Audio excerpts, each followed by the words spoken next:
de madrugada. Hay historias que no solo se cuentan, se repiten. Esa noche, un camionero no solo llevó a una mujer hasta un hospital abandonado en Buenos Aires, sino que empezó a vivir exactamente lo que ella había vivido antes de morir, paso a paso, respiración a respiración, como si la ruta lo hubiera elegido y cuando quiso escapar ya no sabía si seguía siendo él o solo otro recuerdo atrapado en ese lugar. Raúl siempre había confiado en algo simple. Si seguís manejando, salís. No importa la tormenta, la oscuridad o el cansancio. La ruta siempre tiene una salida. Pero esa noche la ruta no llevaba hacia adelante, llevaba hacia atrás, hacia una historia que no le pertenecía, pero que estaba a punto de convertirse en la suya. Raúl no recordaba haber doblado, no recordaba haber tomado otra ruta, pero ahí estaba, manejando por un camino que no reconocía. El tablero funcionaba, el motor también, pero algo no encajaba. Era como si hubiera perdido un pedazo de tiempo. De repente, un nudo en el pecho, ansiedad, miedo, pero no suyo. Era diferente, más frágil, más desesperado, como si alguien más estuviera sintiendo a través de él. Cuando la vio en la banquina, no se sorprendió. Eso fue lo más extraño. Fue como reconocer algo olvidado, como si ya hubiera pasado antes, como si ya la hubiera dejado ahí alguna vez. Frenó casi sin decidirlo. Ella subió igual que antes, mismas palabras. Al hospital, por favor. Pero esta vez Raúl sintió algo más, culpa, una culpa que no entendía, pero que le pesaba en el pecho. La ruta comenzó a deformarse, las luces del tablero parpadeaban, el sonido del motor se volvía lejano, como si estuviera sumergido en agua. Y por momentos Raúl no veía el camino, veía otra cosa, un pasillo,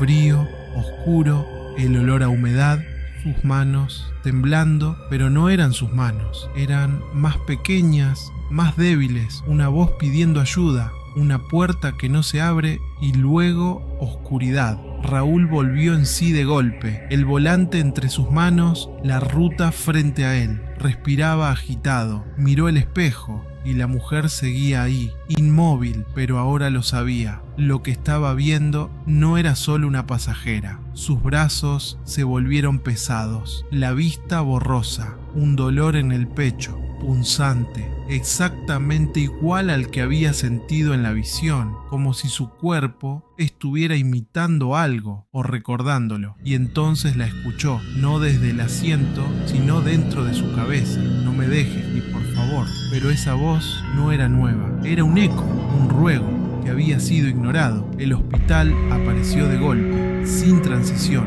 como si siempre hubiera estado ahí, más grande, más oscuro, más vivo de lo que debería. Y Raúl sintió miedo, no de entrar, sino de lo que ya sabía que iba a pasar. Cuando cruzó la puerta, dejó de ser él. El mundo cambió, ya no era un camionero, era ella, caminando por esos pasillos, buscando ayuda, sintiendo cómo el cuerpo se apagaba lentamente, golpeando puertas, llamando a nadie, el frío, el abandono, el silencio absoluto. Nadie vino, nadie respondió, solo la oscuridad, cerrándose lentamente. Y en ese último instante, una certeza. Alguien pasó por la ruta y no frenó.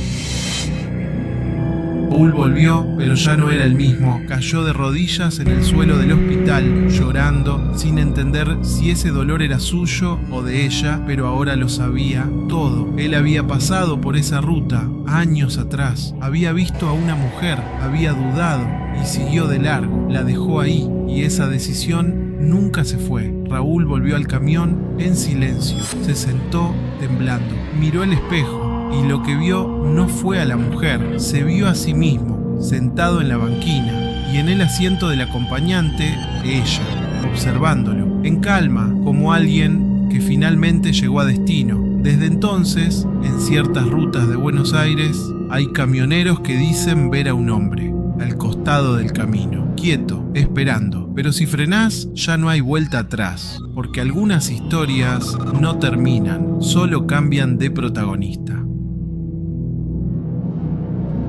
Si querés seguir escuchando lo que otros prefieren callar, Ya sabes lo que tenés que hacer, suscríbete y no apagues la luz.